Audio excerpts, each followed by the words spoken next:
70 anos. 7 décadas de vida marcadas no meu rosto, nas minhas mãos, na minha história. Nunca imaginei que justamente neste marco da minha existência, eu descobriria a verdade mais dolorosa sobre minha própria família. As palavras do meu filho ainda ecoam na minha mente todas as noites antes de dormir. Se você sumisse amanhã, ninguém iria notar. Só estamos aqui pelo dinheiro. E depois, aquelas risadas, aquele som de deboche coletivo que destroçou meu coração em 1000 pedaços. A mesa estava tão bonita naquela noite. Passei o dia inteiro preparando tudo com minhas próprias mãos. Queria que fosse especial, não por ser um aniversário de número redondo, mas porque finalmente consegui reunir todos, meus 2 filhos, minha nora, meu neto e alguns poucos amigos que ainda me restavam depois que Eduardo, meu marido, partiu deste mundo. A toalha de renda que ganhei da minha mãe, as taças de cristal que vieram do enxoval do meu casamento, as flores frescas do jardim que cultivo com tanto carinho, cada detalhe pensado para acolher aqueles que ingenuamente acreditei que me amavam. Lembro de olhar para o relógio constantemente naquela tarde. Beatriz, minha filha, vinha de Manaus especialmente para a boa ocasião. Fazia quase 1 ano que não a via pessoalmente. Renato e Simone, que moravam a apenas 20 minutos da minha casa no Morumbi, raramente apareciam sem que houvesse algum pedido financeiro envolvido. E Miguel, meu neto querido, estava sempre tão ocupado com a faculdade de medicina que nossas conversas se resumiam a rápidas chamadas de vídeo. Quando o interfone tocou pela primeira vez, senti meu coração acelerar. Uma felicidade quase infantil tomou conta de mim. Alisando o vestido azul petróleo que comprei especialmente para a ocasião, caminhei até a porta com um sorriso que parecia não caber no rosto. Eram Jurema e seu marido, meus vizinhos e únicos amigos verdadeiros depois de tantos anos. Chegamos cedo para te ajudar, Aparecida, disse Jurema, me abraçando com aquele carinho que só as amizades antigas sabem dar. Os outros convidados foram chegando aos poucos. Meu advogado Paulo e sua esposa, tão elegantes e formais como sempre. Fátima, a assistente social do Instituto Esperança, com quem desenvolvi uma amizade sincera nos últimos anos de trabalho voluntário. E então, finalmente, minha família. Beatriz chegou primeiro. Com Miguel, abracei meu neto com força, sentindo o cheiro do perfume caro que lhe dei de presente no Natal. Ele estava mais magro, com olheiras profundas. A residência médica consumia suas energias, mas seus olhos ainda brilhavam ao me ver. Renato e Simone chegaram quase 1 hora atrasados. Nem se desculparam. Ela, vestida como se fosse a uma premiação de cinema, exibindo joias que eu mesma lhe presenteei ao longo dos anos. Ele, meu primogênito, com aquele sorriso comercial que aperfeiçoou ao longo da vida para conseguir o que queria. Um beijo rápido na minha bochecha, um presente embrulhado às pressas, e logo estavam se servindo das bebidas mais caras que guardei especialmente para a ocasião. A conversa fluía artificial durante o jantar. Perguntas educadas sobre a vida de cada um, respostas polidas, algumas risadas forçadas. Observei minha família com atenção enquanto comíamos o bacalhau que preparei, seguindo a receita da minha avó portuguesa. Renato checava o celular constantemente, mal disfarçando o tédio. Simone comentava sobre cada peça de decoração da minha casa, calculando mentalmente quanto valeria quando eu não estivesse mais aqui. Beatriz mantinha uma distância emocional palpável, como se estivesse cumprindo uma obrigação. Apenas Miguel parecia genuinamente presente, perguntando sobre minha saúde, elogiando a comida, compartilhando histórias do hospital. Quando servia a sobremesa, um pudim de leite que sempre foi o favorito de Renato na infância. Meu filho finalmente guardou o celular e ergueu sua taça de vinho. O silêncio caiu sobre a sala de jantar. Todos os olhares se voltaram para ele. Quero fazer um brinde à minha mãe, anunciou com aquela voz grave e confiante que usava em suas negociações. 70 anos é uma marca impressionante. Senti meu peito se aquecer. Finalmente, um momento de reconhecimento, pensei. Como estava enganada. Olhando para trás, continuou Renato, vejo uma mulher que sempre colocou o dinheiro e o trabalho acima de tudo e todos, que nos educou para valorizar o patrimônio acima dos sentimentos. Meu sorriso começou a murchar. Os convidados se entreolharam desconfortáveis. Então, mãe, quero brindar a sua maior conquista, seu império financeiro. Porque sejamos honestos, neste momento ele sorriu de lado, olhando diretamente nos meus olhos. Se você sumisse amanhã, ninguém iria notar. Só estamos aqui pelo dinheiro. O silêncio que se seguiu durou apenas 1 segundo, antes das risadas começarem. Primeiro Simone, depois Beatriz, timidamente. Até mesmo Paulo, meu advogado, deixou escapar um sorriso contido. Apenas Jurema, Miguel e Fátima permaneceram sérios, horrorizados com o que acabaram de testemunhar. Naquele momento, algo dentro de mim cristalizou. As lágrimas que ameaçaram cair secaram instantaneamente, dando lugar a uma clareza que nunca experimentei antes. Olhei para cada rosto ao redor daquela mesa, pessoas que alimentei, vesti, eduquei, ajudei financeiramente por décadas. Percebi que meu filho tinha razão em uma coisa. Eu havia falhado, não por valorizar o dinheiro, mas por não perceber que estava criando pessoas que só valorizavam isso. Engoli em seco, mantive a compostura e levantei minha própria taça. Obrigada pela honestidade, filho. É um presente raro nos dias de hoje. Respondi com uma calma que surpreendeu até a mim mesma. Não dei o gosto de me verem quebrar. Não naquela noite. O resto da celebração seguiu como um filme em câmera lenta. Conversas superficiais, despedidas apressadas. Quando o último convidado saiu, tranquei a porta e finalmente deixei as lágrimas rolarem livremente. Chorei pelo tempo perdido, pelas ilusões cultivadas, pelos anos dedicados a pessoas que me viam apenas como uma fonte de recursos. Na manhã seguinte, acordei com uma determinação renovada. Se minha vida tinha sido uma preparação para deixar uma herança para pessoas ingratas, ainda havia tempo para reescrever esse final. Peguei o telefone e disquei o número do escritório de Paulo. Preciso te ver com urgência, disse assim que ele atendeu. Tenho mudanças importantes para fazer.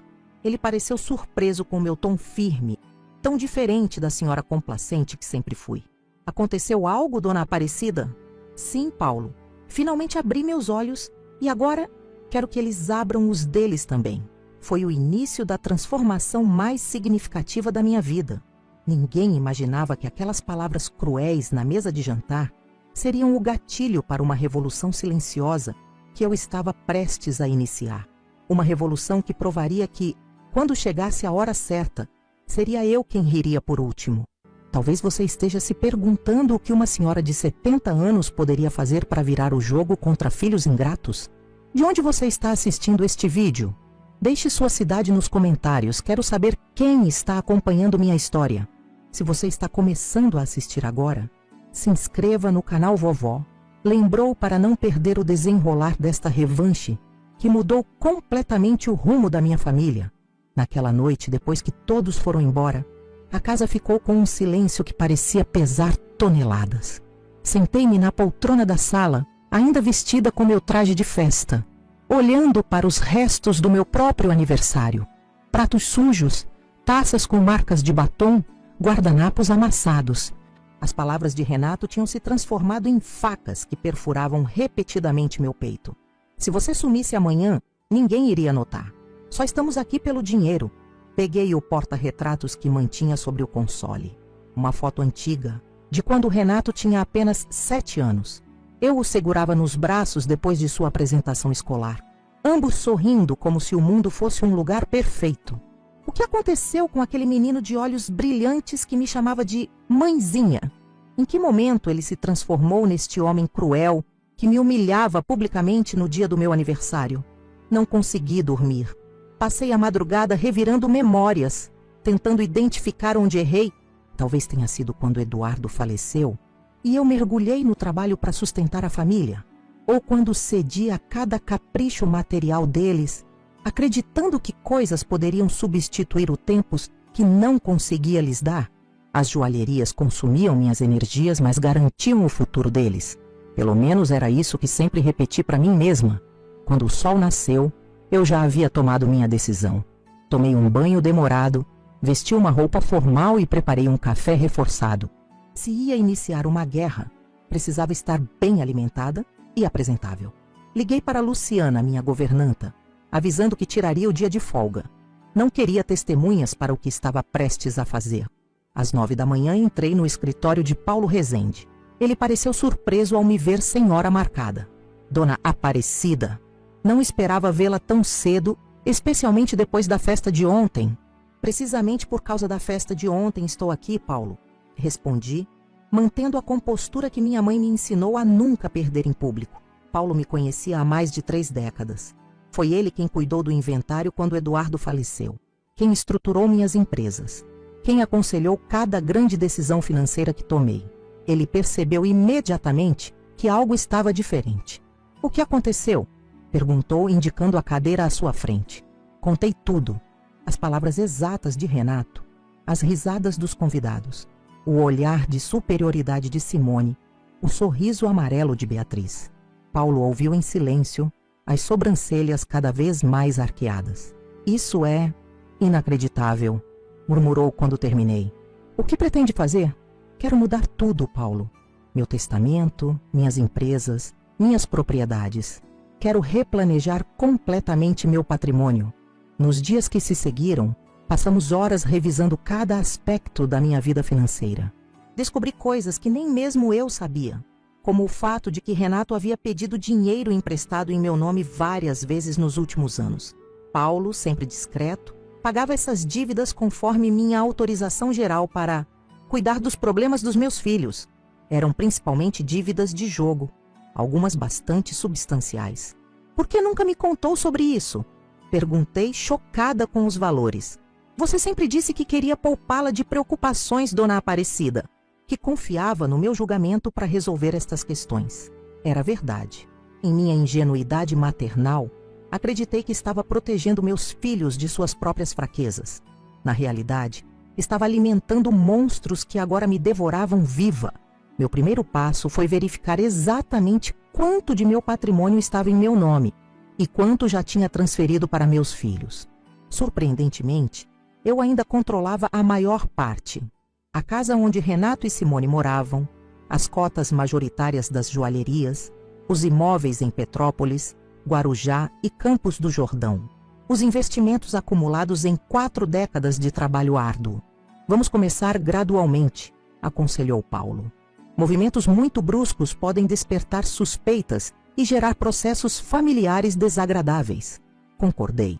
A vingança é um prato que se come frio, como dizia minha avó portuguesa. Comecei vendendo discretamente a joalheria mais antiga, no centro de São Paulo. Aleguei que a criminalidade na região havia aumentado e que os custos de segurança não compensavam mais. Ninguém questionou. Era uma explicação plausível. O dinheiro da venda foi transferido para uma conta que apenas Paulo e eu tínhamos acesso.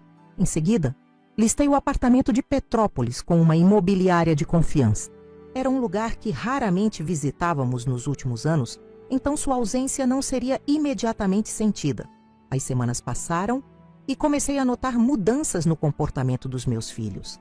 Renato passou a aparecer mais frequentemente para almoços casuais, sempre com um sorriso forçado, perguntando sobre minha saúde, sobre os negócios. Mãe, ouvi dizer que vendeu a loja do centro. É verdade? Questionou durante um desses almoços, tentando soar despreocupado enquanto devorava o filé mignon que Luciana havia preparado. Sim, filho. Estava dando muita dor de cabeça, respondi vagamente. A idade chega para todos nós. Estou simplificando minha vida. Ele trocou olhares com Simone, que mastigava lentamente, calculista. E está pensando em vender mais alguma coisa? Insistiu ele. Talvez. Ainda não decidi. Por quê? Está interessado em comprar? Provoquei, mantendo um tom inocente. Não. Só me preocupo com você administrando tantas coisas sozinha, respondeu rapidamente. Sabe que pode contar comigo para ajudar, não é? Naquela mesma tarde, recebi uma ligação de Beatriz de Manaus.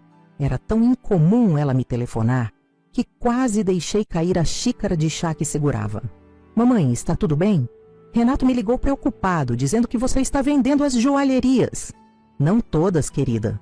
Apenas reorganizando alguns investimentos. Tem certeza que está bem? Não está com algum problema de saúde que não quer nos contar? A preocupação em sua voz parecia genuína, mas depois do que presenciei no meu aniversário, Eu sabia melhor. Estou ótima, filha. Nunca me senti tão lúcida. Fiz uma pausa estratégica. Na verdade, estou pensando em fazer uma viagem longa. Talvez conhecer aqueles lugares da Europa que sempre sonhei visitar. O silêncio do outro lado da linha foi revelador. Sozinha? Perguntou finalmente, a voz tensa. Ainda não sei. Tenho conhecido pessoas interessantes ultimamente.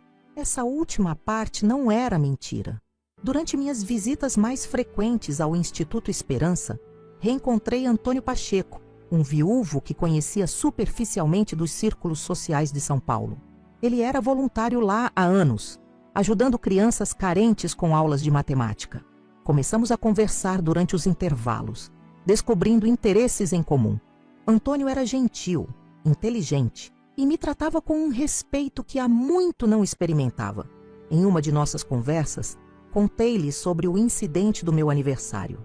Em vez de oferecer palavras vazias de consolo, ele simplesmente segurou minha mão e disse: "Quem não valoriza a fonte de água só entende sua importância quando ela seca."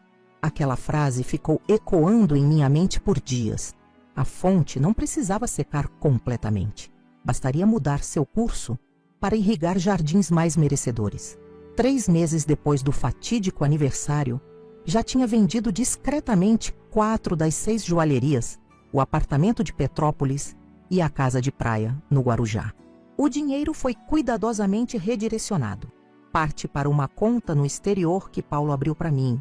Parte para a compra de uma casa menor em meu nome, um segredo que guardei de todos. E uma quantia significativa como doação anônima para o Instituto Esperança. As visitas de Renato tornaram-se mais frequentes e mais tensas. Em uma delas, ele veio acompanhado de Simone e um médico amigo. "Mamãe, este é Dr. Mendes. Ele é neurologista e veio apenas para uma conversa informal", explicou Renato com falsa casualidade. Entendi imediatamente a estratégia. Estavam tentando encontrar evidências de que eu estava mentalmente incapacitada para tomar decisões financeiras. "Que gentil da parte de vocês", respondi com um sorriso, servindo café para todos. "Doutor, o senhor também faz visitas domiciliares para todos os amigos da família? Ou sou uma paciente especial?" O médico pareceu desconfortável.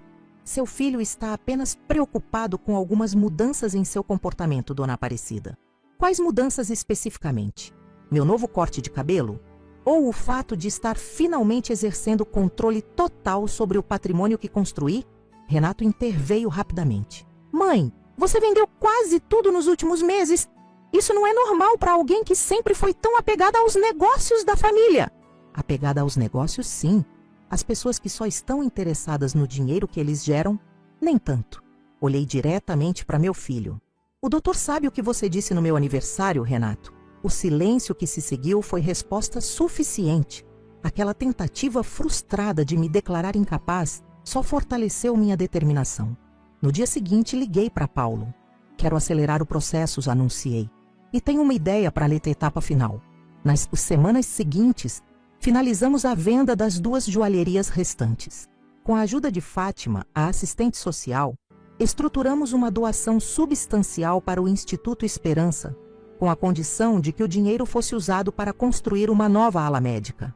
Em conversas privadas com a diretoria do Instituto, sugeri que meu neto Miguel pudesse ser convidado para supervisionar o projeto quando se formasse, se assim desejasse, é claro. Paulo cuidou meticulosamente da parte legal, garantindo que tudo estivesse absolutamente à prova de contestações. Reservamos 30% do valor total em um fundo educacional para Miguel, com cláusulas específicas sobre como e quando ele poderia acessar o dinheiro. Enquanto isso, meu relacionamento com Antônio floresceu naturalmente. Era estranho sentir borboletas no estômago novamente aos 70 anos, mas a vida tem dessas surpresas. Ele me convidou para conhecer Portugal, sua terra natal, e aceitei sem hesitar. Seria depois do grande anúncio que planejava fazer. Quando tudo estava organizado, enviei convites formais para um jantar no restaurante Mirante em Petrópolis. Escolhi esse local por ser um dos favoritos de Eduardo, meu falecido marido. De alguma forma, sentia que ele estaria comigo naquela noite, apoiando minha decisão. Renato tentou sondar o motivo da reunião por telefone.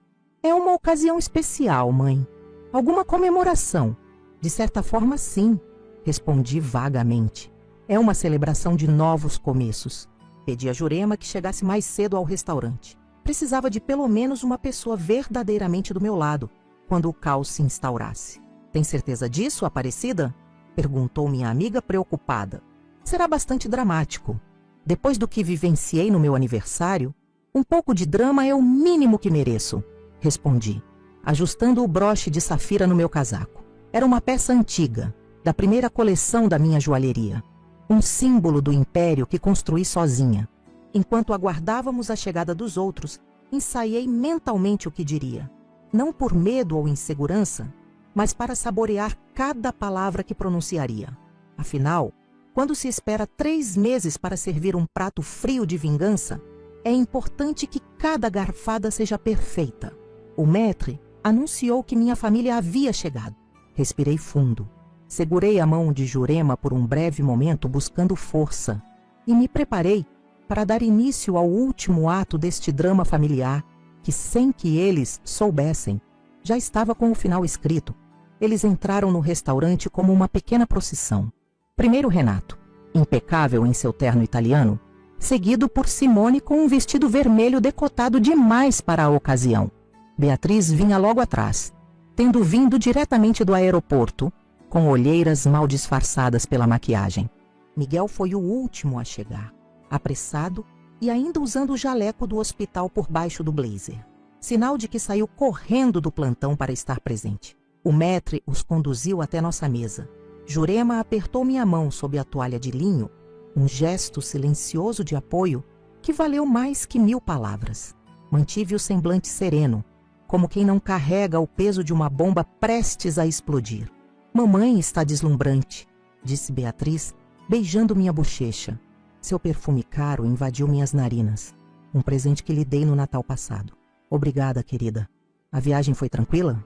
O voo atrasou, como sempre, mas valeu a pena para este encontro misterioso. Renato se aproximou, analisando discretamente o ambiente. Seus olhos calculistas percorreram o restaurante luxuoso, provavelmente estimando quanto custaria o jantar. Que surpresa agradável, mãe. Faz tempo que não nos reunimos assim, todos juntos. Desde meu aniversário, para ser exata. Respondi calmamente, indicando os lugares à mesa. Por favor, sentem-se. Já pedi champanhe para começarmos. O garçom apareceu pontualmente com a garrafa que solicitei antecipadamente. Dom Perignon, a mais cara da carta. Renato sorriu, aprovando minha extravagância. Aquele sorriso logo desapareceria. Vovó. Miguel se inclinou para me abraçar.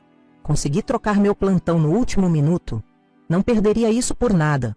Retribui seu abraço com genuíno carinho. Sei disso, meu querido. Você sempre esteve presente quando precisei. Enquanto as taças eram servidas, observei cada rosto ao redor da mesa. Renato cochichava algo no ouvido de Simone, que assentia discretamente. Beatriz verificava o celular a cada minuto, provavelmente preocupada com alguma questão do trabalho em Manaus. Miguel era o único que parecia verdadeiramente presente. Seus olhos jovens atentos a cada movimento meu. Jurema pigarreou suavemente, nosso sinal combinado. Era a hora. Ergui minha taça e todos imediatamente silenciaram, como se pressentissem a importância do momento. Obrigada por virem, comecei, mantendo a voz firme. Não é sempre que consigo reunir toda a minha família, então valorizo muito esta noite. É alguma data especial que esquecemos, mamãe? Perguntou Beatriz, visivelmente tentando se lembrar se havia algum aniversário ou comemoração. Não exatamente. Digamos que é uma celebração de clareza. Renato franziu o senho. Clareza? Sim. Tomei um pequeno gole de champanhe, saboreando tanto a bebida quanto o momento. Nos últimos meses tenho refletido muito sobre minha vida, sobre o legado que construí e sobre o que realmente importa no fim das contas. Percebi Renato e Simone trocarem olhares preocupados. Beatriz, subitamente mais atenta, largou o celular. Miguel me observava com uma expressão que mesclava curiosidade e admiração. Como vocês devem ter notado, fiz algumas mudanças nos meus negócios recentemente, prossegui. Notamos sim, Renato interrompeu, incapaz de conter sua ansiedade. Ficamos preocupados, mãe. Decisões tão drásticas, sem consultar a família. Família, repeti a palavra, deixando-a pairar no ar por alguns segundos. É interessante como esse conceito muda ao longo do tempo, não é? Quando vocês eram pequenos, família significava proteção incondicional. Quando seu pai faleceu, significou responsabilidade absoluta. E agora, fiz uma pausa deliberada. Agora, pelo visto, significa apenas uma fonte de recursos financeiros. O silêncio que se seguiu foi denso como névoa em manhã de inverno. Do que está falando, mamãe? Beatriz tentou soar inocente, mas sua voz tremeu ligeiramente. Estou falando do meu aniversário de 70 anos, das palavras exatas que seu irmão pronunciou e das risadas que se seguiram. Mantive meus olhos fixos em Renato, que empalideceu visivelmente. Se você sumisse amanhã, ninguém iria notar. Só estamos aqui pelo dinheiro. Lembram-se? Miguel engasgou com o champanhe. O quê? Tio Renato disse isso? Disse sim, Miguel. E todos riram. Bem, quase todos. Sorri para Jurema. Existem pessoas que verdadeiramente se importam comigo além da minha conta bancária. Felizmente, consegui identificá-las nos últimos meses. Renato recuperou a compostura rapidamente, como o bom negociador que sempre foi.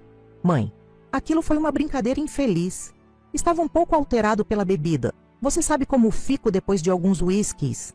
Uma brincadeira, repetia, assentindo lentamente. Sabe, filho, existe um ditado antigo que diz que toda brincadeira tem um fundo de verdade. E foi essa verdade que me abriu os olhos. O garçom aproximou-se para anotar os pedidos, mas fiz um gesto discreto indicando que precisávamos de mais alguns minutos. Esta conversa não podia ser interrompida. Depois daquela noite, comecei a questionar tudo. O império que construí, para quem estava deixando, quais valores realmente transmitia aos meus filhos. Tomei outro gole de champanhe, sentindo a coragem líquida descer pela garganta. E cheguei a algumas conclusões surpreendentes.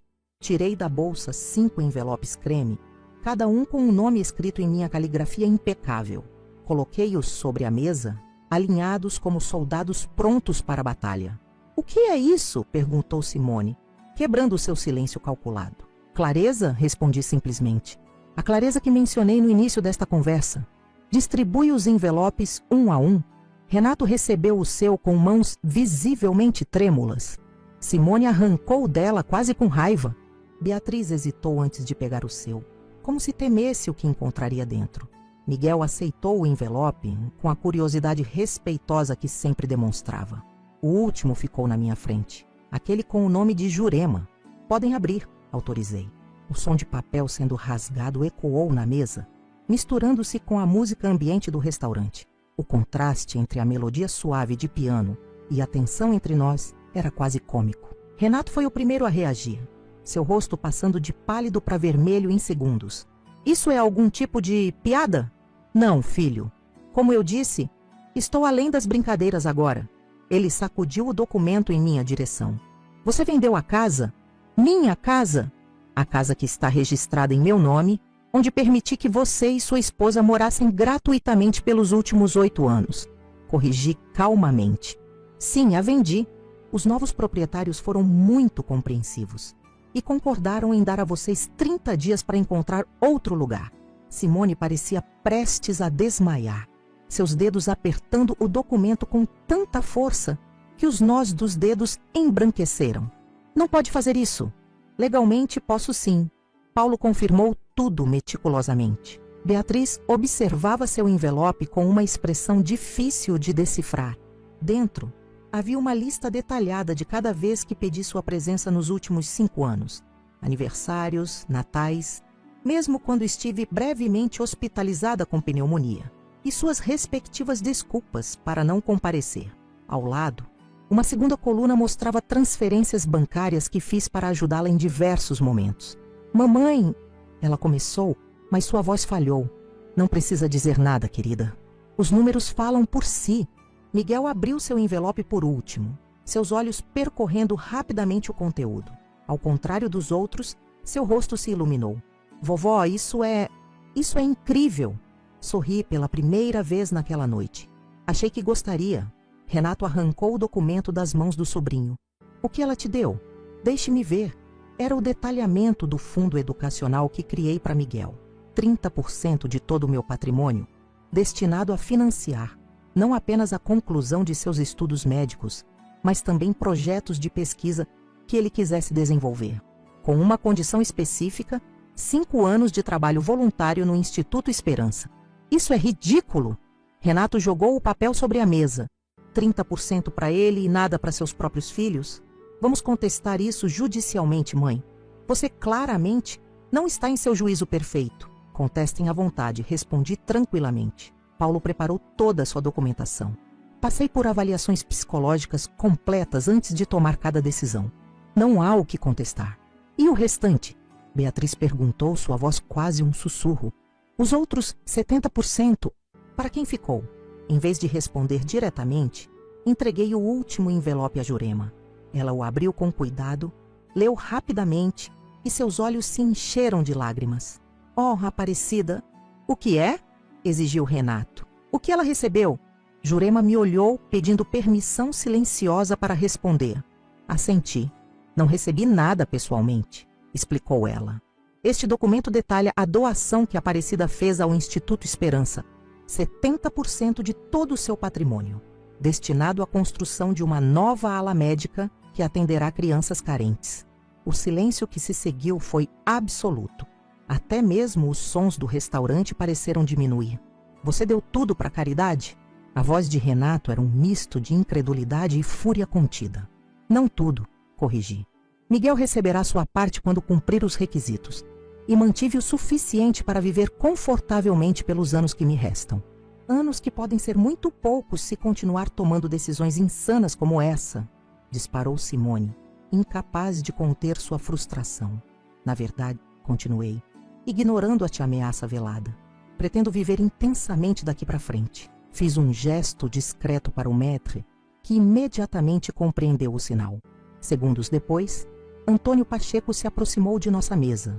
Elegante em seu terno azul marinho, cabelos grisalhos perfeitamente penteados, olhos gentis fixos em mim. Levantei-me para recebê-lo. Desculpe o atraso, querida, disse ele, beijando suavemente minha bochecha, antes de cumprimentar os demais com um aceno educado. Família, este é Antônio Pacheco, meu noivo. Se achei que as revelações anteriores haviam causado choque, esta última informação foi como um terremoto. Renato parecia prestes a ter um ataque cardíaco. Simone deixou escapar um grito abafado. Beatriz derrubou sua taça, manchando a toalha impecável de vermelho. Uma metáfora perfeita para o caos que eu acabava de instaurar. Noivo? Repetiu Renato, como se a palavra fosse em um idioma desconhecido. Sim, nos casaremos no mês que vem, em cerimônia íntima. Depois, partiremos para uma viagem por Portugal. Sempre quis conhecer a terra dos meus ancestrais. Isso é loucura! Renato bateu na mesa, atraindo olhares dos outros clientes. Primeiro você doa quase tudo para a caridade. Agora aparece com Cuidado com suas próximas palavras, filho. Adverti, minha voz repentinamente afiada como navalha. Lembre-se que ainda estou financiando suas dívidas de jogo. Ele empalideceu novamente. Como Paulo sempre me informou sobre tudo. Apenas escolhi não confrontá-lo antes. Outro erro que cometi ao tentar protegê-lo de si mesmo. Vovó. Miguel interrompeu, levantando-se. Acho que isso merece um brinde. Seu gesto inesperado quebrou momentaneamente a tensão. Ele ergueu sua taça, olhos brilhando com admiração genuína. A vovó Aparecida, que nos ensinou uma lição valiosa sobre consequências. E a sua felicidade, que finalmente está em primeiro lugar. Jurema imediatamente levantou sua taça, seguida por Antônio. Após um momento de hesitação, Beatriz também ergueu a sua, surpreendendo a todos, inclusive a si mesma. Renato e Simone permaneceram imóveis, fúria emanando deles quase fisicamente. Você vai se arrepender disso, mãe, murmurou Renato levantando-se. Vamos-nos, Simone. Se eu fosse vocês, ficaria para o jantar, comentei casualmente. Afinal, será a última refeição cara que não precisarão pagar por conta própria. Simone puxou Renato pelo braço antes que ele pudesse responder, e os dois saíram do restaurante como furacões, deixando apenas a destruição para trás. Beatriz permaneceu desconfortável, mas visivelmente repensando muitas coisas. Mamãe, eu não sei o que dizer. Não precisa dizer nada agora, filha. Precisamos de tempo, ambas, para reconstruir o que foi perdido. Ela assentiu, lágrimas brilhando em seus olhos. Posso perguntar uma coisa? Por que não me deserdou completamente como fez com Renato? Porque você nunca fingiu que se importava apenas por interesse, respondi honestamente. Você se afastou, sim, mas sempre foi sincera sobre isso. Prefiro a dolorosa verdade à confortável mentira. O jantar prosseguiu, surpreendentemente agradável após a saída tempestuosa de Renato e Simone. Miguel e Antônio se deram bem instantaneamente, discutindo os planos para a nova ala médica do Instituto. Beatriz, inicialmente reservada, gradualmente relaxou e até compartilhou histórias de seu trabalho em Manaus. Jurema, minha eterna confidente, segurava minha mão ocasionalmente sob a mesa, seu toque transmitindo o que palavras não conseguiriam: orgulho. Quando a sobremesa foi servida, um delicado mousse de maracujá, Antônio levantou sua taça novamente. A minha futura esposa, que me ensinou que nunca é tarde para recomeçar, para priorizar o que realmente importa e para rir por último. Jurema sorriu, seus olhos encontrando os meus.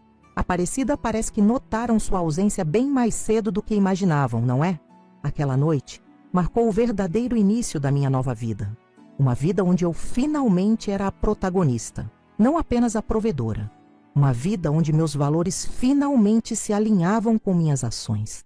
Uma vida que, ironicamente, só pude descobrir graças a uma frase cruel pronunciada por meu próprio filho em meu aniversário de 70 anos.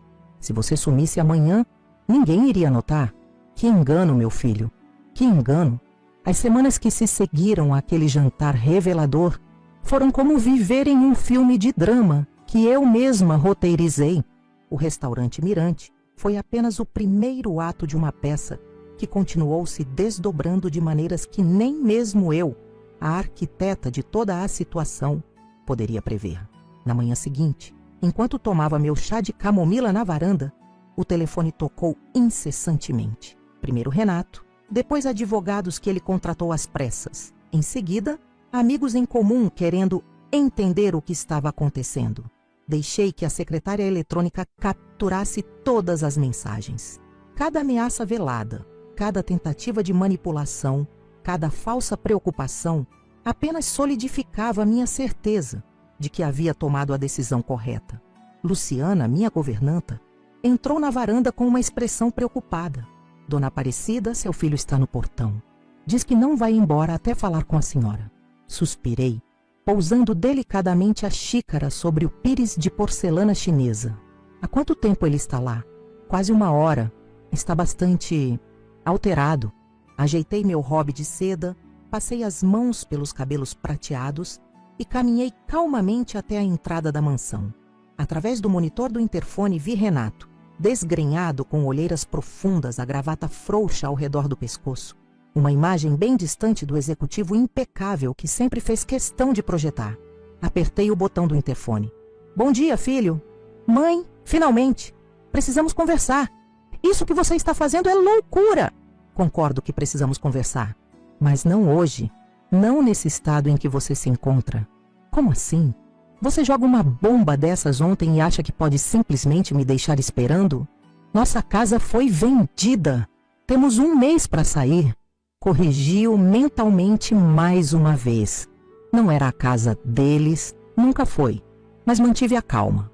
Marquei uma reunião com Paulo para a próxima semana. Você, Beatriz e eu. Tudo será explicado em detalhes, com a devida formalidade legal. E até lá? O que fazemos até lá? Sugiro que comece a procurar um lugar dentro do seu orçamento real, Renato. Acredito que seu salário como diretor na construtora Mendonça deva ser suficiente para um apartamento modesto. Ele riu, um som amargo que carregava mais desespero que humor. Você sabe muito bem que meu cargo lá é apenas nominal. O verdadeiro dinheiro sempre veio dos seus investimentos. Sim, sei disso. E precisamente por isso acredito que está na hora de você descobrir como é ganhar seu próprio sustento. Aos 45 anos, já passou da hora, não acha? Desliguei o interfone, enquanto ele ainda gritava, pedindo a Luciana que não atendesse caso ele tocasse novamente. Voltei para minha varanda, as mãos levemente trêmulas, não de medo ou arrependimento, mas pela estranha sensação de liberdade que estava experimentando pela primeira vez em décadas. 3 dias depois, recebi uma visita inesperada. Beatriz apareceu sem aviso, carregando apenas uma pequena mala. Estendi minha estadia, explicou, parecendo desconfortável na soleira da porta como uma estranha. Espero que não se importe. Abri a porta completamente, convidando-a a entrar. Sua casa, seu quarto, tudo continua como sempre. Ela entrou hesitante, olhando ao redor como se visse o lugar pela primeira vez. Talvez realmente estivesse. Nos últimos anos, suas visitas foram tão breves e mecânicas que duvido que tenha realmente observado as mudanças sutis que fui fazendo na decoração, nas cortinas, nos quadros das paredes. O cheiro é o mesmo, comentou quase para si mesma. Canela e café. Algumas coisas nunca mudam, respondi, conduzindo-a até a sala de estar. Quer um chá? Café? Café seria ótimo. Enquanto Luciana preparava o café, sentamos em um silêncio estranho. Beatriz parecia buscar palavras, revirando pensamentos como quem revira pedras em busca de algo perdido. Falei com Renato ontem, disse finalmente. Ele está destruído. Imagino que esteja, respondi sinceramente. Perder privilégios que sempre considerou direitos deve ser difícil. Beatriz me encarou, seus olhos, tão parecidos com os meus, buscando algo em meu rosto. Você planejou tudo isso desde o aniversário, não foi? Cada passo, cada movimento. Sim, precisei de clareza para enxergar a verdade. E depois, precisei de estratégia para responder a ela. Mamãe, o que Renato disse foi horrível, imperdoável, mas... Ela hesitou. Era necessário ir tão longe? Tomei um gole do café que acabara de chegar, organizando meus pensamentos. Quando seu pai morreu, prometi a mim mesma que cuidaria de vocês, que garantiria seu futuro. Trabalhei incansavelmente para isso. Cada joalheria que abri, cada negócio que fechei, cada noite que passei debruçada sobre planilhas, tudo era por vocês. Eu sei disso, sempre soube. Não, querida. Você sabia, mas não compreendia realmente. Nenhum de vocês compreendia. O dinheiro nunca foi o objetivo. Era apenas o meio. O objetivo sempre foi a família, o amor, a conexão. Pousei a xícara delicadamente. E em algum momento, o meio se tornou o fim. Vocês começaram a valorizar mais o que eu poderia proporcionar do que quem eu era. Beatriz baixou o olhar, suas mãos segurando a xícara com força desnecessária. Renato sempre foi mais focado no dinheiro, você sabe disso. E você? O que te manteve longe todos esses anos? A pergunta direta pareceu pegá-la de surpresa. Depois de um longo silêncio, ela respondeu. Medo, eu acho. Medo de não corresponder às suas expectativas. De não ser bem-sucedida o suficiente, independente o suficiente. Você sempre foi esta força da natureza, mamãe. Construiu um império do nada. Enquanto você seguiu seu próprio caminho. Em Manaus, longe dos contatos que eu poderia oferecer, do conforto que eu poderia proporcionar. Lágrimas silenciosas começaram a escorrer pelo rosto de minha filha. Quando montei meu escritório de arquitetura lá, queria provar que podia fazer algo por conta própria. Mas a distância física se tornou emocional com o tempo. Cada ano ficava mais difícil voltar.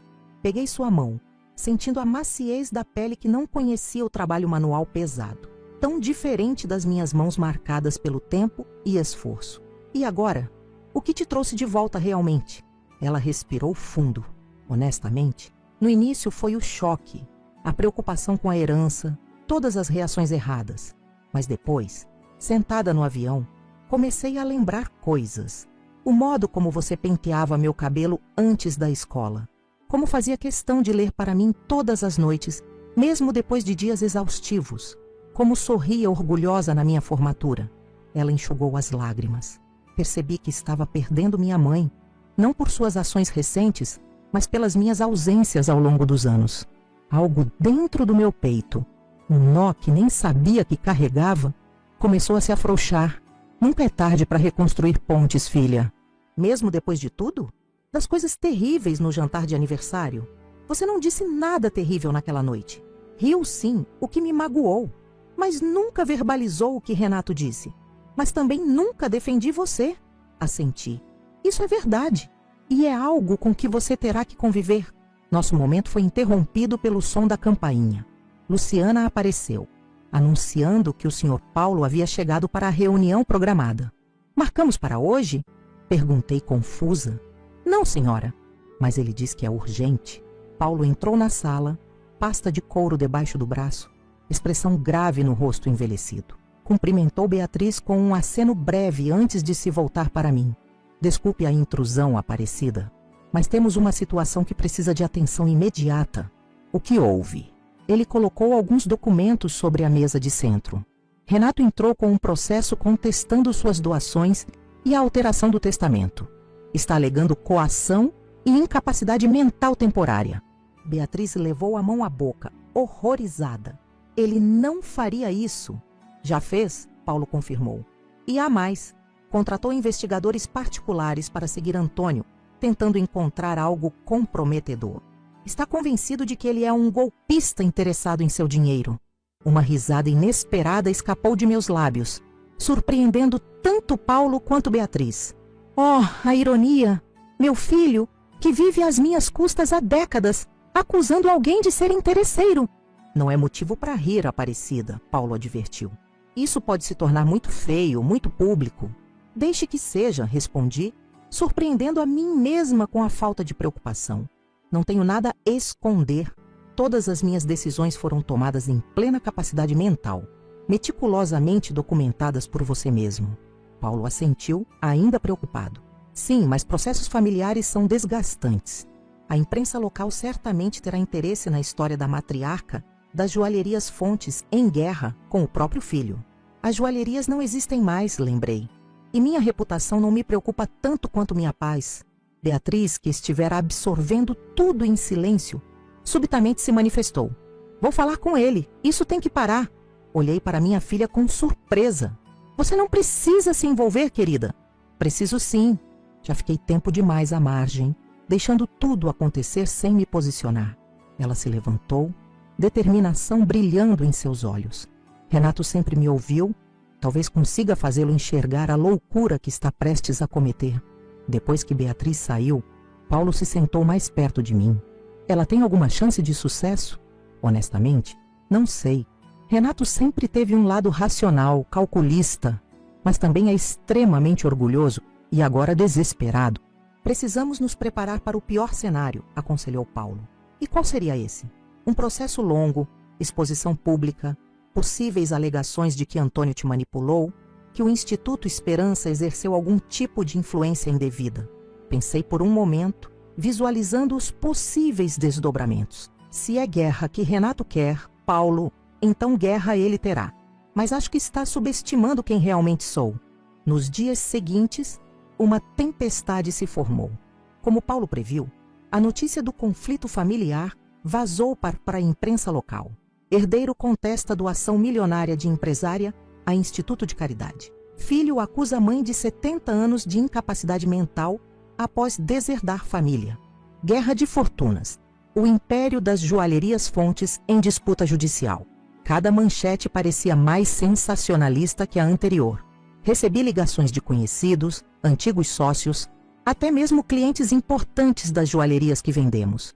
Todos querendo detalhes, oferecendo conselhos não solicitados, fingindo preocupação enquanto saboreavam o escândalo. No meio desse caos, Antônio permaneceu como meu porto seguro. Nenhuma vez demonstrou preocupação com as investigações sobre seu passado, com as insinuações maldosas, com as entrevistas de Renato, onde sugeria que ele era um oportunista. Deixe que investiguem, dizia, segurando minhas mãos com carinho. Minha vida é um livro aberto. Viúvo há 8 anos, professor aposentado, voluntário no Instituto há mais de uma década. Se isso não é suficiente para provar minhas intenções, nada será. Uma semana depois do início da tempestade midiática, recebemos uma visita inesperada. Miguel apareceu em minha porta, carregando um envelope grosso e uma expressão decidida que me lembrou terrivelmente seu avô. Vovó, estive pensando muito sobre tudo isso, disse ele sentando-se na sala.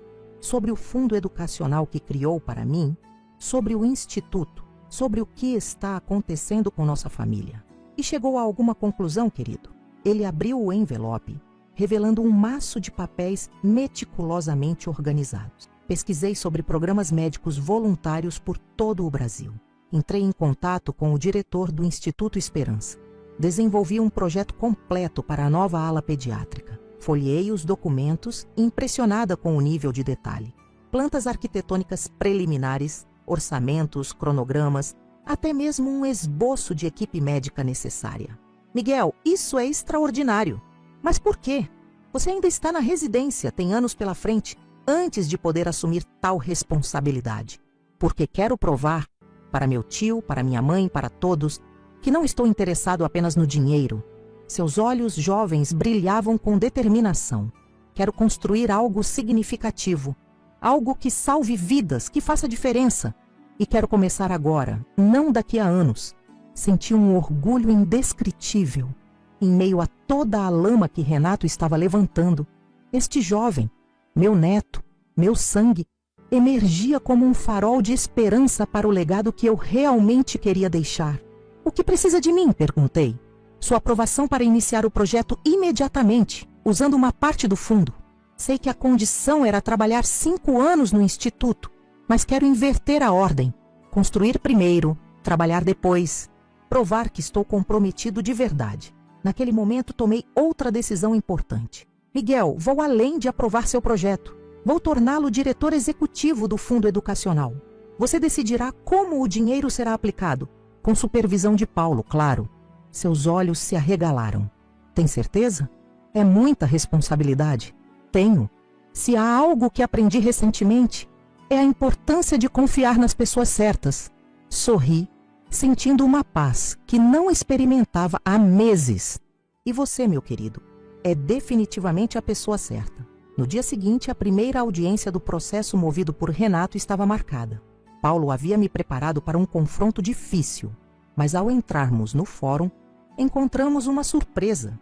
Beatriz e Miguel já estavam lá, sentados do nosso lado da sala, não do lado de Renato. Meu filho entrou acompanhado de Simone e 2 advogados de aparência agressiva. Ao ver Beatriz e Miguel ao meu lado, seu rosto se contorceu em uma expressão de traição absoluta. O que estão fazendo? Ela vai destruir nosso futuro, sibilou para eles. Beatriz se levantou, encarando o irmão com uma firmeza que nunca vi nela antes. Não, Renato, você está destruindo nossa família. E isso acaba hoje. Antes que ele pudesse responder, o juiz entrou e a audiência começou. Enquanto os advogados apresentavam argumentos preliminares, observei minha família fragmentada. Renato consumido pela ganância e ressentimento. Beatriz finalmente encontrando sua voz. Miguel determinado a construir algo maior que si mesmo. E eu, aos 70 anos, descobrindo que meu verdadeiro legado não estava nas joias que vendi, nas propriedades que acumulei ou mesmo no dinheiro que doei. Estava nas lições que aquele aniversário doloroso acabou ensinando a todos nós. Quando o juiz pediu meu depoimento, levantei-me com a dignidade de 7 décadas bem vividas, pronta para finalmente contar minha versão da história. Não apenas para o tribunal, mas para todos que quisessem ouvir. Quando me levantei para depor naquela sala de audiências, senti todas as idades que já vivi. A menina de 7 anos que ajudava na mercearia do pai, a jovem de 20 que se apaixonou por Eduardo, a mulher de 35 que ficou viúva cedo demais, a empresária de 50 que expandiu as joalherias para 3 estados e, finalmente, a senhora de 70 que descobriu que nunca é tarde para recomeçar. Senhora Aparecida Fontes, começou o juiz. A senhora entende por que estamos aqui hoje? Perfeitamente, meritíssimo. Respondi com voz clara, sem hesitação. Meu filho contesta minhas decisões financeiras recentes, alegando que não estou em plena capacidade mental.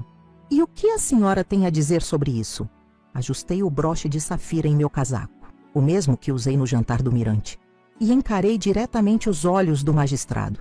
Digo que nunca estive tão lúcida em toda a minha vida. Meu depoimento foi direto, sem drama desnecessário. Relatei os fatos como aconteceram. O jantar de aniversário, as palavras cruéis, a epifania que se seguiu.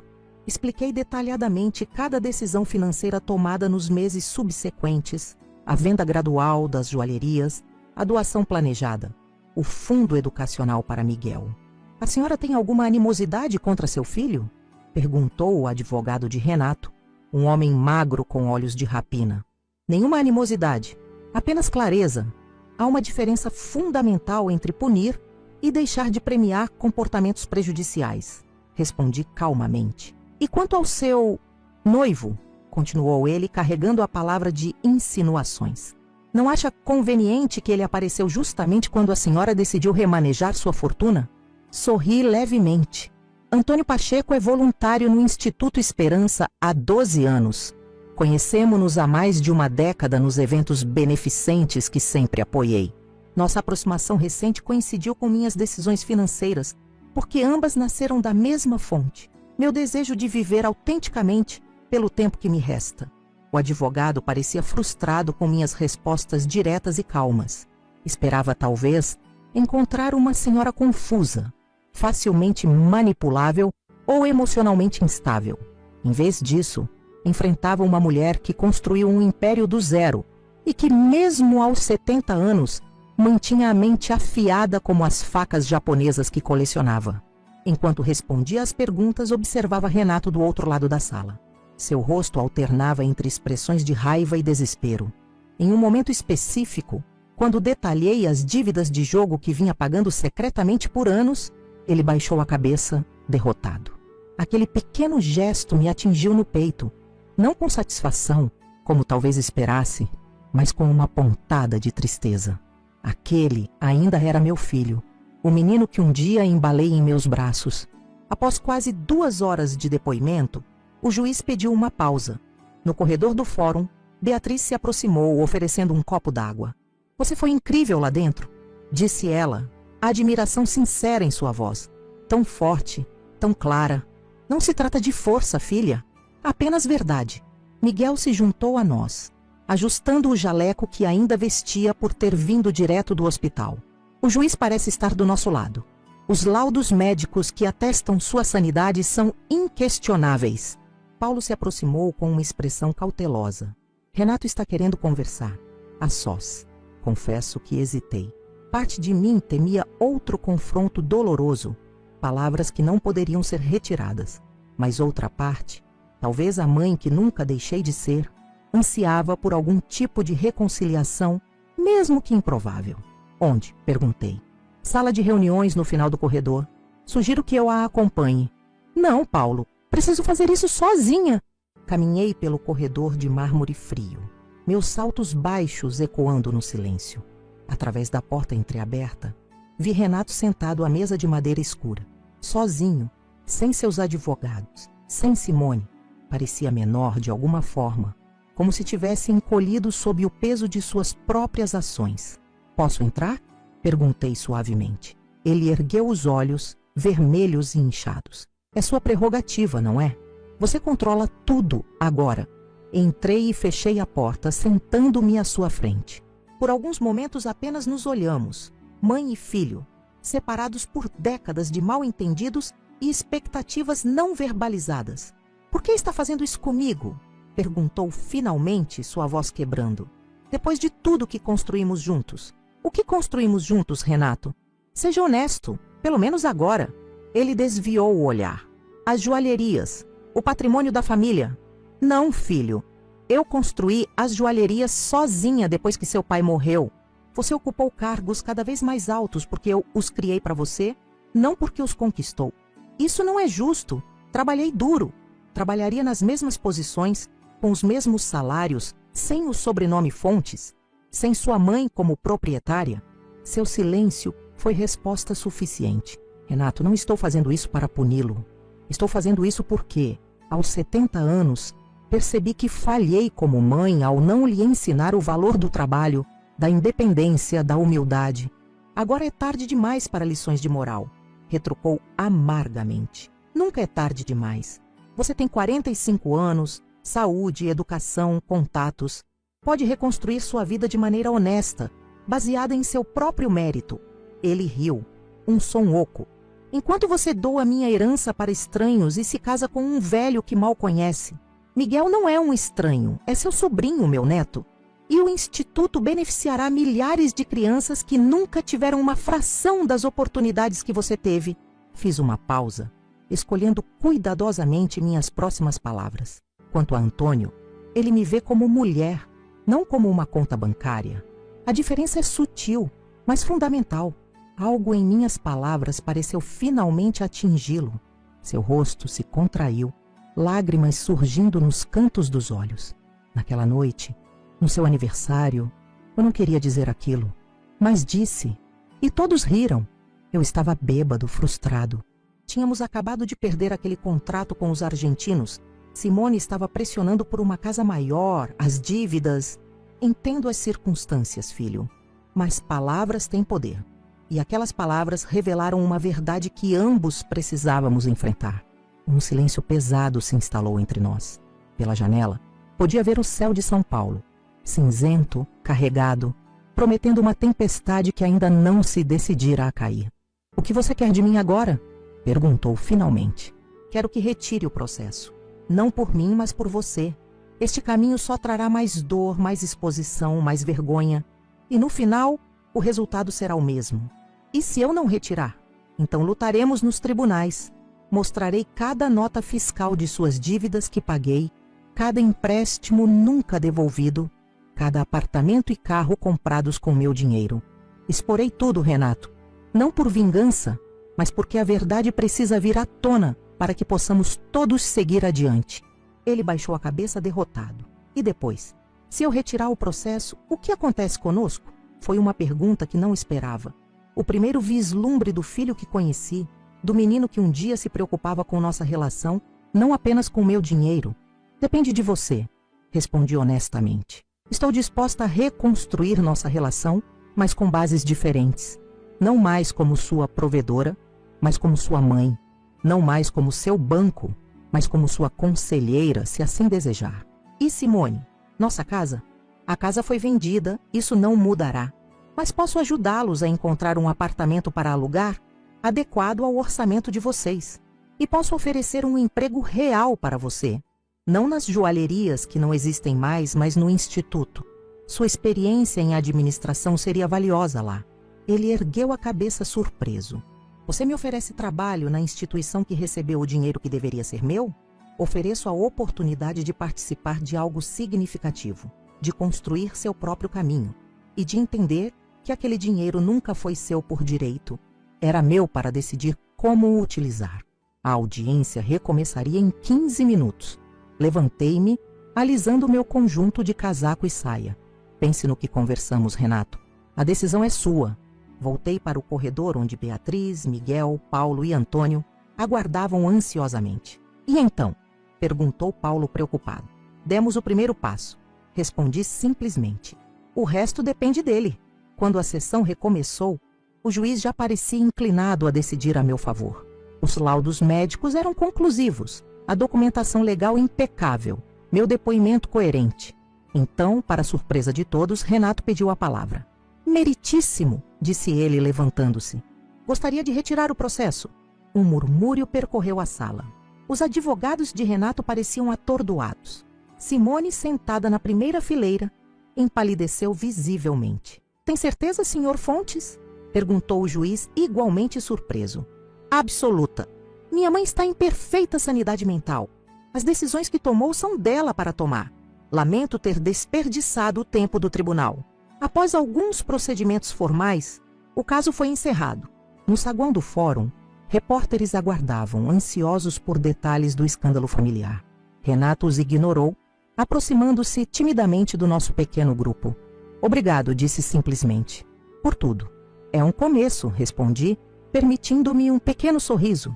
2 semanas depois, em uma cerimônia íntima realizada no jardim da minha casa, casei-me com Antônio.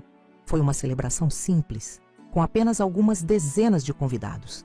Amigos verdadeiros, colegas do instituto, alguns ex-funcionários leais das joalherias. Para minha surpresa, Renato compareceu sozinho. Simone havia decidido voltar para a casa dos pais em Belo Horizonte, incapaz de aceitar a nova realidade financeira. Seu casamento, aparentemente, não sobreviveria à ausência do luxo que meu dinheiro proporcionava. Miguel, elegante em seu terno azul marinho, conduziu-me até o altar improvisado sob as jabuticabeiras. Beatriz havia se encarregado da decoração, transformando o jardim em um cenário de contos de fadas com lanternas suspensas e flores brancas por todo lado. Ao trocar votos com Antônio, senti uma leveza indescritível. Era como se, aos 70 anos, estivesse finalmente começando a viver de verdade, sem o peso das expectativas, das obrigações, das preocupações com o que deixaria para trás. Na recepção, Renato se aproximou, taça de champanhe na mão. Parecia nervoso, deslocado, mas determinado. Aceito sua oferta, disse ele. O emprego no instituto. Tem certeza? Não será fácil. Terá que provar seu valor, trabalhar duro, responder a superiores. Tenho. Preciso aprender, recomeçar. Olhei para meu filho. Realmente olhei para ele, talvez pela primeira vez em anos. Para além da arrogância, do senso de merecimento, havia um homem perdido, tentando encontrar seu caminho. Segunda-feira, 8 horas, Fátima está esperando para orientá-lo. Um mês depois, embarcamos, Antônio e eu, para nossa lua de mel em Portugal. Visitamos Lisboa, Porto, pequenas vilas no interior, onde seus ancestrais viveram. Em cada lugar, enviava postais para Beatriz, para Miguel, até mesmo para Renato. Pequenos fragmentos da minha nova vida, pontes sendo reconstruídas lentamente. Foi durante um jantar em Sintra, com o Castelo dos Mouros iluminado ao fundo, que Antônio propôs nossa próxima aventura. E se não voltássemos? Sugeriu ele. Não imediatamente, pelo menos. Como assim? Poderíamos prolongar nossa viagem, Itália, Espanha, talvez Grécia. Você sempre quis conhecer Santorini, não é? A ideia me assustou e encantou ao mesmo tempo. Mas e o instituto? E nossa casa? E seus filhos? Eles são adultos, Aparecida. Estão encontrando os seus caminhos. O instituto tem uma diretoria competente. Sua casa estará lá quando decidirmos voltar. Ele segurou minhas mãos. Pela primeira vez na vida, você não precisa ser responsável por ninguém além de si mesma. Não é uma sensação maravilhosa? Contemplei a possibilidade. Aos 70 anos, iniciar uma jornada sem data para terminar, explorar lugares que sempre sonhei conhecer, viver cada dia como se fosse uma dádiva, não uma obrigação. Sim, respondi finalmente. Vamos. Nos meses seguintes, viajamos como nômades de luxo moderado. Não com a extravagância que um dia caracterizou minha vida, mas com o conforto que merecíamos após décadas de trabalho árduo. De cada lugar, enviava não apenas postais, mas presentes cuidadosamente escolhidos. Para Miguel, livros raros de medicina encontrados em sebos europeus. Para Beatriz, pequenas inspirações arquitetônicas dos lugares que visitávamos. Para Renato, lembranças mais pessoais. Uma gravata italiana feita à mão, um relógio português antigo, coisas que falavam de tradição, valor, permanência. Em troca, recebia notícias que alimentavam minha alma. Miguel avançava com o projeto da ala pediátrica, já com as fundações sendo lançadas.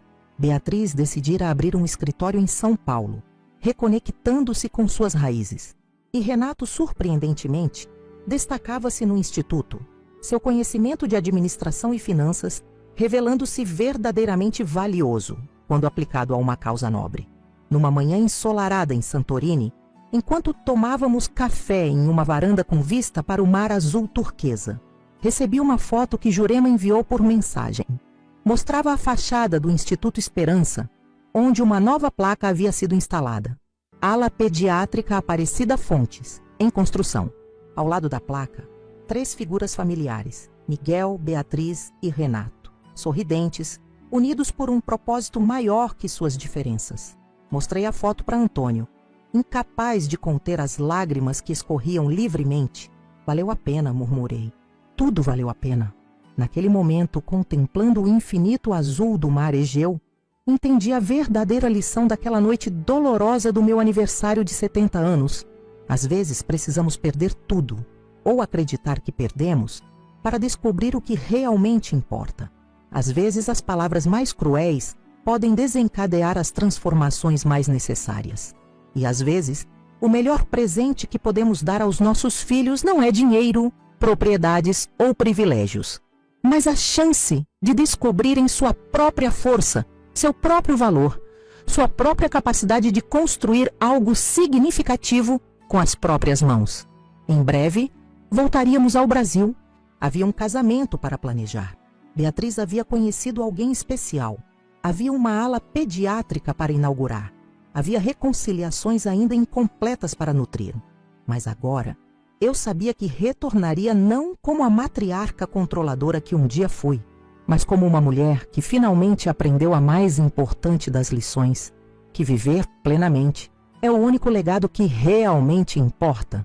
E sim, no final das contas, fui eu quem riu por último, não com amargura ou vingança, mas com a doce satisfação de quem finalmente encontrou seu verdadeiro valor, muito além de qualquer conta bancária. Olhando para trás agora, consigo ver com clareza o caminho que percorri desde aquela noite fatídica do meu aniversário de 70 anos. Uma simples frase, cruel e impensada, mudou completamente o rumo da minha vida e de toda a minha família. Se você sumisse amanhã, ninguém iria notar. Só estamos aqui pelo dinheiro.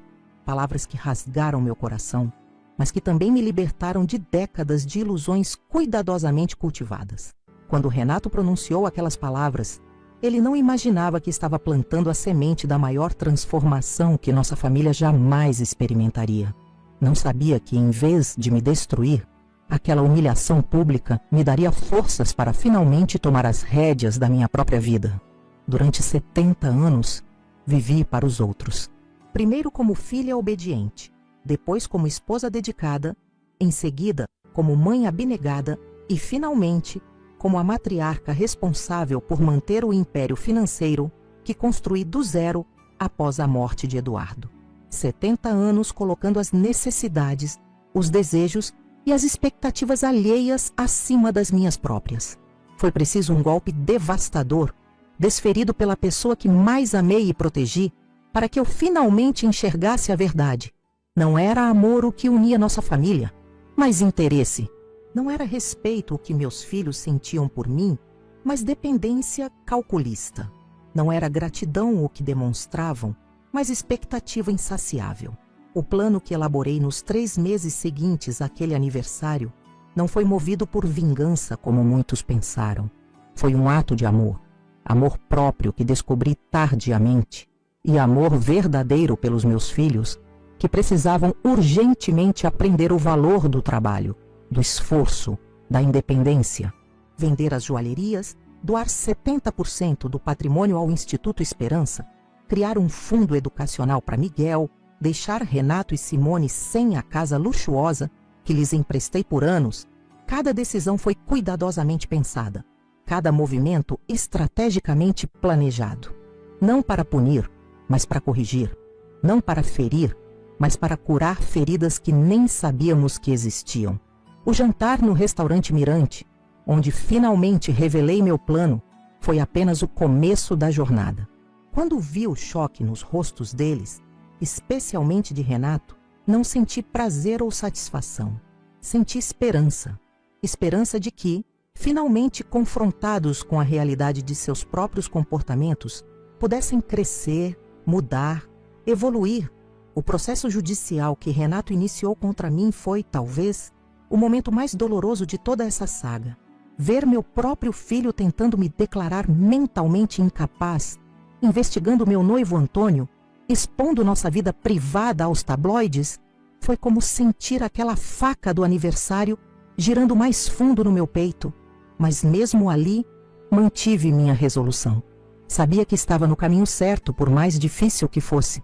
A retirada do processo por Renato, seu primeiro passo genuíno em direção à redenção, foi o momento em que realmente comecei a acreditar que tudo daria certo. Quando ele aceitou o emprego no instituto, sem privilégios, tendo que provar seu valor como qualquer outro funcionário, soube que a transformação havia começado de verdade. Meu casamento com Antônio trouxe uma dimensão completamente nova à minha existência. Pela primeira vez, experimentei uma relação baseada em companheirismo genuíno, respeito mútuo e amor desinteressado. Nossa viagem pela Europa foi mais que uma lua de mel.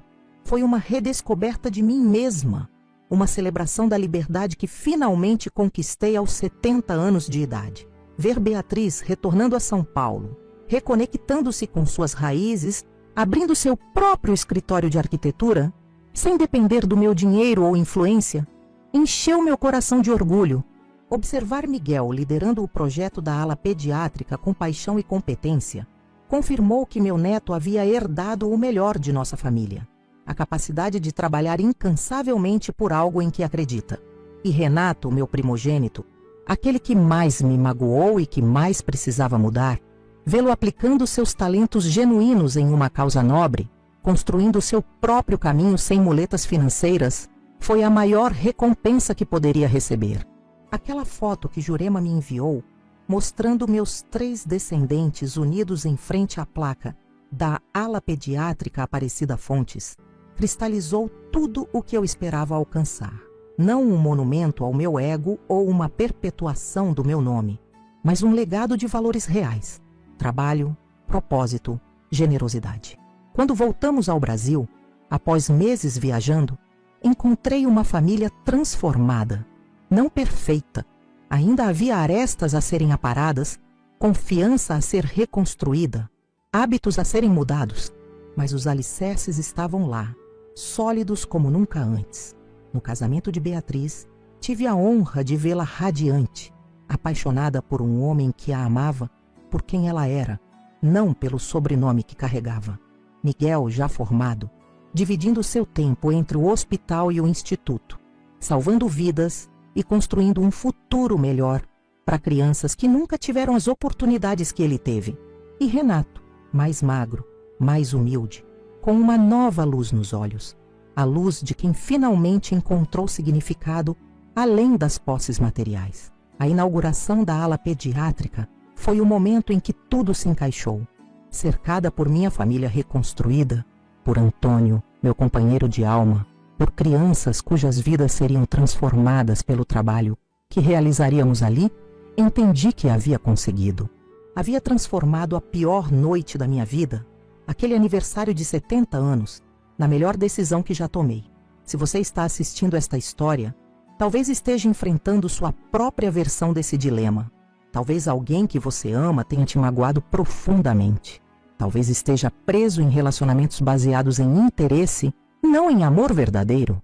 Talvez esteja vivendo para satisfazer expectativas alheias, esquecendo-se de suas próprias necessidades e sonhos. Minha mensagem para você é simples: nunca é tarde demais para mudar. Nunca é tarde demais para estabelecer limites saudáveis, para exigir respeito, para priorizar seu próprio bem-estar. Nunca é tarde demais para transformar dor em propósito, mágoa em crescimento, fim em recomeço. Hoje, aos 75 anos, vivo uma vida que nunca imaginei ser possível. Uma vida de liberdade, propósito e amor autêntico. Uma vida onde sou valorizada pelo que sou, não pelo que possuo. Uma vida onde finalmente posso dizer, com absoluta certeza, que se eu sumisse amanhã, seria profundamente sentida. Não pelo dinheiro que deixaria para trás, mas pelo amor que construí, pelas lições que ensinei, pelo exemplo que dei. Se minha história tocou seu coração de alguma forma, peço que se inscreva aqui no canal Vovó Lembrou. Temos muitas outras histórias poderosas como esta para compartilhar. Histórias de superação, de transformação, de segundas chances. Histórias que podem inspirar você a encontrar sua própria força interior, a enfrentar suas próprias batalhas, a reescrever seu próprio destino. Deixe também seu comentário contando o que achou desta história. O que você faria no meu lugar? Já viveu algo parecido? Sua opinião é muito importante para nós e me ajuda a saber que não estou sozinha em minhas experiências. Não se esqueça de deixar seu like para que outras pessoas também possam encontrar esta história e, quem sabe, encontrar a coragem que precisam para mudar suas próprias vidas. E se esta história realmente tocou seu coração e você deseja apoiar nosso trabalho, considere contribuir com o Valeu Demais. É uma forma de doação que nos ajuda a cobrir os custos de produção e nos permite continuar trazendo histórias como esta diariamente para vocês. Fazer estes vídeos requer tempo, dedicação e recursos, e seu apoio faz toda a diferença para mantermos o canal ativo e crescendo. Lembre-se sempre, não importa a sua idade, não importa quão difícil pareça sua situação atual, você sempre tem o poder de rir por último, não com amargura ou ressentimento, mas com a doce satisfação de quem finalmente encontrou sua verdadeira essência, seu verdadeiro valor. Eu sou Aparecida Fontes e esta foi minha história no canal Vovó Lembrou. Até o próximo vídeo e lembre-se, o verdadeiro tesouro não está no que possuímos, mas em quem nos tornamos.